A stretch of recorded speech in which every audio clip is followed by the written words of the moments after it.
ارے بیٹا بس بھی کرو، کیا تم جب سے اسکول سے آئی ہو کہانیوں کی کتابیں لے کر بیٹھ گئی ہو؟ آئے دن تم کہانی کی کتاب اپنے دوستوں سے لے کر آ جاتی ہو، اس کے بعد نہ تو پھر تمہیں کھانے کی ہوش رہتی ہے نہ پینے کی، بس تمام توجہ اسی کتاب پر ہوتی ہے۔ چلو رکھو اسے اور چپ چاپ سو جاؤ، کل صبح اسکول بھی جانا ہے۔ امی بس 5 منٹ میں کہانی ختم ہونے والی ہے، ثنا نے جواب دیا۔ ثنا سونے کے لیے بستر پر لیٹے یہ سوچ رہی تھی کہ کیا سچ میں پریاں ہوتی ہیں یا صرف کہانیوں میں ہی ایسا ہوتا ہے۔ کاش اس کے پاس بھی کوئی پیاری سی پری ہوتی جس کے ساتھ وہ کھیلتی باتیں کرتی۔ یہ سب سوچتے سوچتے اسے نیند آ گئی۔ اس نے دیکھا کہ اس کے کمرے میں اچانک ایک سفید روشنی ہوئی جس سے اس کی آنکھیں چندھیا گئیں۔ اس نے دیکھا کہ ایک بہت ہی پیاری سفید رنگ کی پری آنکھوں کے سامنے کھڑی ہے۔ اسے اپنی آنکھوں پر یقین نہیں آ رہا تھا۔ اس نے اپنی آنکھوں کو دوبارہ مسل کر دیکھا تو ثنا نے کہا، میں سچ میں پری ہوں، تم ہمیں اتنا پسند کرتی ہو، ہم تم سے ملنے نہیں آ سکتے کیا؟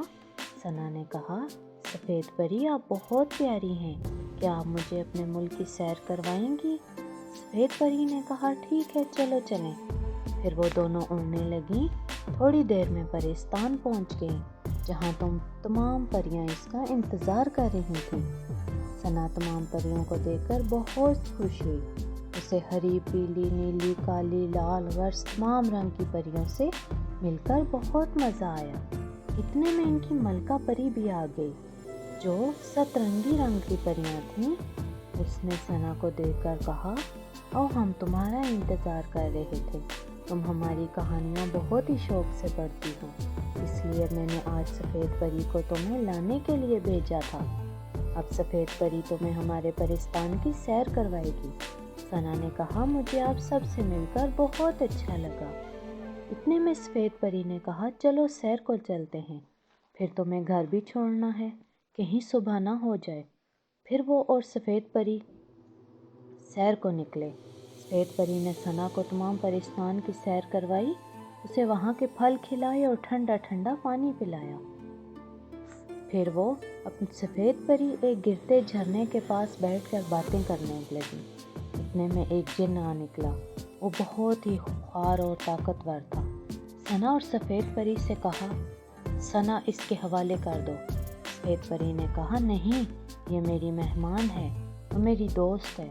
جن ہنسنے لگا، کہنے لگا، کیا پریوں کی بھی کبھی انسانوں سے دوستی ہو سکتی ہے؟ آگے بڑھ کر ثنا کو کھینچنے لگا۔